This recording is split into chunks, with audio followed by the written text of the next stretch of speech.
टोईंगच्या मुद्द्यावरून ठाणेकर आक्रमक झाले। टोईंग बंद झालंच पाहिजे अशी मागणी करत तरुण रस्त्यावर उतरले। कोल्हापूर जिल्ह्यातील ज्योतिबाच्या डोंगरात चारित्र्याच्या संशयावरून पतीने पत्नीची हत्या केली आणि हत्येनंतर पती सोलापूर पोलीस ठाण्यात दाखल झाला। या पत्नीची हत्या केल्याची माहिती पोलिसांना दिली आणि त्यानंतर सोलापूर पोलिसांनी आरोपीला कोल्हापूर पोलिसांच्या ताब्यात दिलं। एसटीच्या चालक वाहकाला 4 तरुणांनी मारहाण केली। यवतमाळवरून अमरावतीकडे एसटी बस जात असताना 4 ते 5 युवकांनी ही मारहाण केली। हॉर्न का वाजवला या कारणावरून एसटी बसमध्ये राडा झाला। काल मध्यरात्री कॅटरिंगच्या कामावरून घरी परत येत असताना दुचाकी चालक मालवाहू टेम्पोला जाऊन धडकला आणि अपघातात दोघांचा मृत्यू झालेला आहे आणि या घटनेचं सीसीटीव्ही फुटेज समोर आलंय। नागपूर ग्रामीण पोलिसांनी मध्य प्रदेशातील गोवंश तस्करांच्या एका टोळीचा पर्दाफाश केला। मध्य प्रदेशातील जबलपूरहून नागपूरकडे येणारी कार ताब्यात घेण्यात पोलिसांनी 6 गायींची सुटका केली। बुलढाण्यात समृद्धी महामार्गावर ट्रॅव्हल्स आणि ट्रकचा भीषण अपघात झाला। या अपघातात 33 प्रवासी जखमी झाले। जखमींना रुग्णालयात उपचारासाठी दाखल करण्यात आले। अकोल्यात दुचाकीच्या चाकात स्टोल अडकल्यानं महिला खाली कोसळली। यावेळी तिच्या डोक्याला जबर मार लागल्यानं तिचा जागीच मृत्यू झाला। बीडमधील मुलीचं पुण्यात लग्न झाल्यानंतर तिच्या सासरच्या मंडळीनं चारित्र्यावर संशय घेत मारहाण केली। त्यानंतर मुलगी झाल्याच्या राग मनात ठेवून तिला घराबाहेर देखील काढण्यात आलं। या प्रकरणी पतीसह सासरच्या 4 विरोधात गुन्हा दाखल करण्यात आला। यवतमाळमधील धक्कादायक प्रकार समोर आला। प्रेम प्रकरणात एका युवकाची हत्या करण्यात आली। प्रियसीच्या आधीच प्रियकरानं मित्रांच्या मदतीनं तरुणाची हत्या केली आणि ही संपूर्ण घटना जी आहे ती सीसीटीव्ही कॅमेऱ्यात कैद झाली। ज्योतिबा डोंगराच्या निर्जनस्थळी चाकून वार करत चारित्र्याच्या संशयातून पत्नीची हत्या करण्यात आली। हत्येनंतर पतीनं स्वतः पोलीस ठाण्यात जात आत्मसमर्पण केलं।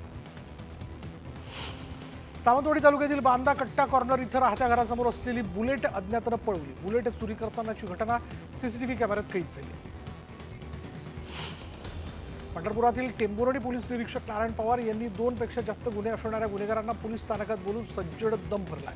पुन्हा तक्रार आल्यास मोका किंवा तडीपरी सारखी कारवाई करण्याचा थेट इशाराही त्यांनी दिला। श्रीरामपूरमध्ये गोधवणी परिसरात भांडणाच्या रागातून गावठी बंदुकीचा धाक दाखवत दहशत निर्माण करणाऱ्या एका आरोपीला स्थानिकांनी पोलिसांच्या ताब्यात दिले आणि यावेळी कारवाईसाठी शेकडो नागरिकांनी पोलीस स्थानकाबाहेर गर्दी केली होती। अहिल्यानगर जिल्ह्यातील राहता पोलिसांनी नाकाबंदी दरम्यान प्रतिबंधित असलेल्या मांगूर माशाची तस्करी करणारा ट्रक पकडला आणि यावेळी लाखो रुपयांचे हजारो किलो मांगूर मासे पोलिसांनी नष्ट केलेले आहेत, तर 2 तस्करांना पोलिसांनी ताब्यात घेतले। पुणे नाशिक महामार्गावर आंबेगाव तालुक्यातील एकलहरे असून इथून सुरू होणारा कळंब बायपास चौकात भरधाव वेगाने येणाऱ्या बसनं दुचाकीस्वाराला चिरडला आणि यात महिलेला जागीच महिलेचा मृत्यू झालेला आहे, तर 1 जण गंभीर जखमी झाला आहे। 6 जूनच्या शिवराज्याभिषेक दिनी बदलापूर उल्हास नदीच्या तीरावरील छत्रपती शिवरायांच्या स्मारकाकडे बदलापूर पालिका प्रशासन आणि सर्वपक्षीय राजकीय नेत्यांनी पाठ फिरवल्याचं दिसून आलं आणि यावरनं जोरदार टीका होते। पालघरच्या केळवे रिसॉर्टवर अल्पवयीन मुलीवर झालेल्या गोळीबार प्रकरणात पालघर पोलिसांची संशयास्पद भूमिका समोर आली।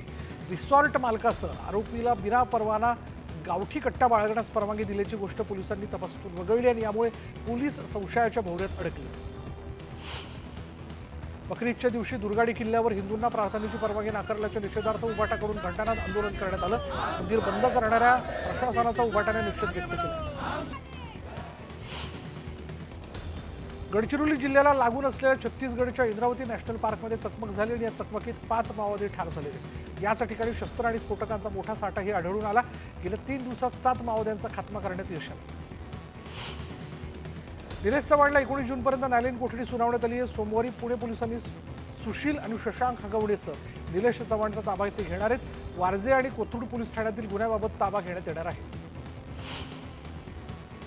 जेसीबी गैरव्यवहार प्रकरणी हगवणे मायलेकासह 6 आरोपींना न्यायालयीन कोठडी सुनावण्यात आली। दोन्ही बाजूच्या वकिलांनी युक्तिवाद झाल्यानंतर राजगुरुनगर न्यायालयाने शशांक आणि लता हगवणे मायलेकांसह प्रणय साठे आणि इतर 3 साथीदारांना 14 दिवसांची न्यायालयीन कोठडी सुनावली। तुळजापूर ड्रग्ज तस्करी प्रकरणात पोलिसांनी विनोद गंगणेला अटक केली होती। दरम्यान या आरोपीला 9 जूनपर्यंत पोलीस कोठडी सुनावण्यात आलेली आहे। नाशिकच्या ईदगाह मैदानावर पॅलेस्टाईनचा झेंडा फडकला। बकरी ईदची नमाज झाल्यानंतर पोलीस बंदोबस्त असतानाही पॅलेस्टाईनचा झेंडा फडकवण्यात आला। विठ्ठल रुक्मिणी मंदिर समितीच्या बैठकीत गोंधळ झाला। मंदिर प्रशासनाविरोधात सामाजिक संघटनांनी घोषणाबाजी केली। बीबीजी कंपनीला दिलेला मनुष्यबळ पुरवठ्याचा ठेका रद्द करण्याची मागणी करत सेवाभावी वृत्तीने काम करणाऱ्या वारकऱ्यांना सेवक म्हणून संधी द्या, असं सामाजिक संघटनांचं म्हणणं आहे. जमिनीच्या वादातून 2 गटात तुफान हाणामारी झाल्याची धक्कादायक घटना येवल्याच्या विसापूर इथे घडली. दोन्ही गटांनी एकमेकांवर लाठ्याकाठ्यांनी जोरदार हल्ला केला. एकमेकांच्या अंगावर ट्रॅक्टर घालण्याचा प्रयत्नही झाला. या हाणामारीत 10 जण गंभीर जखमी झाले. पहलगाम हल्ल्याच्या दुसऱ्या दिवशी ऑपरेशन सिंदूरचा ॲक्शन प्लॅन ठरल्याची माहिती समोर येते. 23 एप्रिल रोजी भावलपूर मुरीद के भारताच्या हिटलिस्टवर होते, अशी माहिती विश्वसनीय सूत्रांनी न्यूज 18 लोकमतला दिली. रवी वर्माच्या घरी इलेक्ट्रिक डिव्हाइस आणि डायरी सापडली. यावेळी पेनड्राईव्हसह डायरीतल्या हस्ताक्षराची पडताळणी पोलीस करणार आहेत. भाजप कामगार आघाडीच्या ओंकार कदमला पालिकेतील महिला अधिकाऱ्यांना धमकावणं चांगलंच महागात पडलंय. ओंकार कदमला आता पुणे पालिकेत प्रवेश बंदी करण्यात आली. सामनाच्या मुखपृष्ठावर अनेक वर्षांनंतर राज आणि उद्धव ठाकरेंचा जुना फोटो झळकला. युतीच्या चर्चा सुरू असताना सामना झळकलेल्या फोटोमुळे राजकीय वर्तुळात जोरदार चर्चांना उधाण आले. मी मातोश्रीवर चाललोय, शिवतीर्थवरनं बाहेर पडताना राज ठाकरेंनी असं विधान केलं. राज ठाकरेंनी पत्रकारांची फिरकी घेत मातोश्रीवर चालल्याचं मिश्किल उत्तर दिलं. मनसे आणि शिवसेनेच्या युतीबाबत शरद पवारांनी मोठं विधान केलंय. राज ठाकरेंच्या सभांना गर्दी होते, मात्र त्यांना मतं मिळत नाहीत, असं मोठं विधान शरद पवारांनी अनौपचारिक गप्पांमध्ये केलं. मनसे पक्ष म्हणून शिवसेनेकडे कोणताही प्रस्ताव घेऊन जाणार नाही. आमचा पूर्वानुभव पाहता 2 वेळा शिवसेनेकडे आमचे नेते प्रस्ताव घेऊन गेले होते, मात्र त्यांनी कोणताही प्रतिसाद दिला नाही. त्यामुळे यावेळी त्यांनी प्रस्ताव घेऊन चर्चेला यावं, असं मोठं विधान मनसेच्या यशवंत किल्लेदार यांनी केलं. उद्धव आणि राज ठाकरे साहेब एकत्र आले तर आम्हाला आनंदच होईल आणि त्यांनी एकत्र यावं अशी आमची इच्छा आहे, असंही अंबादास दानवे म्हणाले.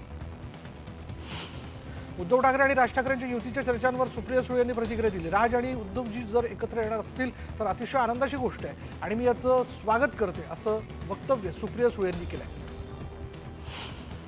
नाशिकमध्ये पुन्हा एकदा उभाटा पक्षाला खिंडार पडलंय. उपमुख्यमंत्री एकनाथ शिंदेच्या उपस्थितीत श्रीरामपूरचे माजी आमदार भानुदास मुरकुटे यांनी शिवसेनेत प्रवेश केला. मनसेचे मुंबईतील एकमेव माजी नगरसेवक संजय तुरडे यांनी शिवसेनेत प्रवेश केला. कलिना परिसरातील मनसे पदाधिकाऱ्यांसह त्यांनी शिवसेनेत पक्षप्रवेश केला. सकारात्मक पाऊल टाकायचं, तो मागे वळून पाहत नाही. आम्ही भविष्य पाहत आहोत. आमची भूमिका स्पष्ट आहे. महाराष्ट्राचं वर्तमान आणि भविष्य नष्ट करण्याचं काम देवेंद्र फडणवीस आणि अमित शहा करतात, असा टोला राहुल गांधींनी लगावला. दिनो मोरियाच्या प्रकरणावर लक्ष हटवण्याकरता ठाकरे बंधू एकत्र येण्याच्या चर्चा सुरू झालेल्या आहेत. आदित्य ठाकरे पावसाळ्यापर्यंत जेलमध्ये जातील, या गोष्टीवर लक्ष हटवण्याचा हा केबिलवाणा प्रयत्न आहे, अशी टीका मंत्री नितेश राणेंनी केली. राहुल गांधींना भारताची स्थिती समजून घ्यायला वेळ लागेल, असा टोला भाजपचे मंत्री राधाकृष्ण विखे पाटील यांनी लगावला. महाराष्ट्राच्या विधानसभा निवडणुकीच्या निकालावर राहुल गांधींनी टीका केली होती. गडचिरोलीमध्ये वनविभागाकडून विकास कामांमध्ये अडथळे आणण्याचा प्रयत्न केला जातो आणि त्यामुळे विकास कामं थांबवली तर कारवाई होणार, असा थेट इशारा मुख्यमंत्री फडणवीसांनी अधिकाऱ्यांना दिला. जातीय दंगली घडवण्याकरता छगन भुजबळांना मंत्रिपद दिलंय. मराठ्यांमध्ये आणि ओबीसीमध्ये वाद निर्माण करण्यासाठी हे सर्व चाललंय, अशी टीका जरांगे पाटलांनी फडणवीसांवर केली. म्युनिसिपल कामगार संघटनेवर बडगुजर यांचा दावा कायम आहे. जनरल बॉडीनं आपली नियुक्तीच केल्यानं राजकीय भूमिकेचा आणि या संघटनेचा काही संबंध नाही, असं वक्तव्यही त्यांनी केलं. पिंपरी चिंचवडमध्ये मुसळधार पाऊस झाला आणि पावसामुळे हिंजवडी आयटी पार्कमधील रस्ते पाण्याखाली गेले. दरम्यान नालेसफाईवरून सुप्रिया सुळेंनी निशाणा साधला.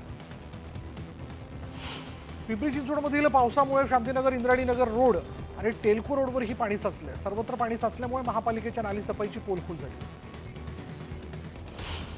धाराशिव जिल्ह्यात 8 दिवसांच्या विश्रांतीनंतर पुन्हा पावसाचं आगमन झालं. उमरगा तालुका आणि लोहारा तालुका परिसरात जोरदार पाऊस झाल्यानं नदी नाले प्रवाहित झाले. धुळे जिल्ह्याच्या आंबेगाव तालुक्यात दमदार पाऊस झाला. विजांच्या कडकडाटासह झालेल्या पावसामुळे रस्त्यावरनं पाणी वाहू लागले.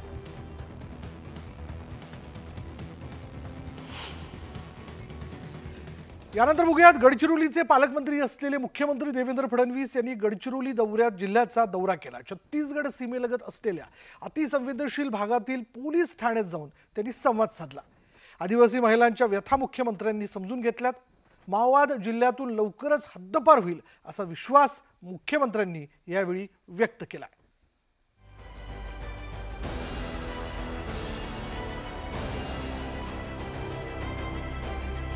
मुख्यमंत्री देवेंद्र फडणवीस यांनी गडचिरोली जिल्ह्याच्या दौऱ्याची सुरुवात दुर्गम आणि अतिसंवेदनशील अशा भामरागड तालुक्यातून केली।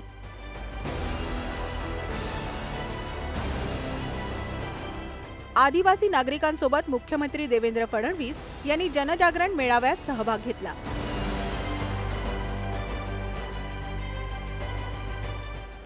इतकंच नव्हे तर मुख्यमंत्र्यांनी स्वतः महिलांमध्ये जाऊन त्यांच्या व्यथा आणि समस्या जाणून घेतल्या।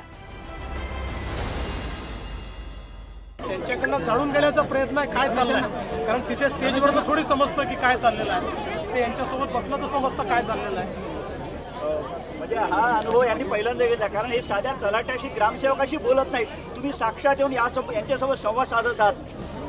आमचे मालक हेच आहे रमेश, आम्ही यांचे सेवक आहोत म्हणून यांच्याशी भेटायला आलो। माओवाद्यांच्या हालचाली असलेल्या छत्तीसगडच्या सीमेलगत 3 महिन्यापूर्वी उभारलेल्या कवंडे पोलीस ठाण्याला देवेंद्र फडणवीस यांनी भेट दिली।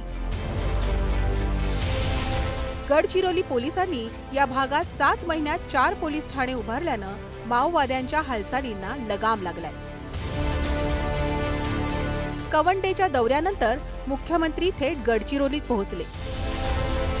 बंदूक सोडून मूळ प्रवाहात परत आलेल्या आत्मसमर्पित माओवादी जोडप्यांच्या लग्नाला उपस्थित राहून त्यांनी आशीर्वाद दिला।